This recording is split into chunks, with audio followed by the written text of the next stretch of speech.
There's your quick start guide. That's the QR code you need to scan for when you want to set it up initially. Let's put that to the side. This is pretty useful. This sticker is if you ever want to mount this to a wall, then you need to, this actually tells you the distance for the screws you need to drill.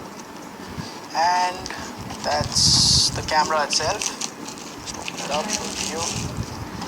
So there you have it. That's the camera, and that's the power cable. And apart from the power cable, they've given 2 screws. So if you ever need to mount this, you have 2 screws which you can use. So there you have it, folks. That's what you get in the box of the TP-Link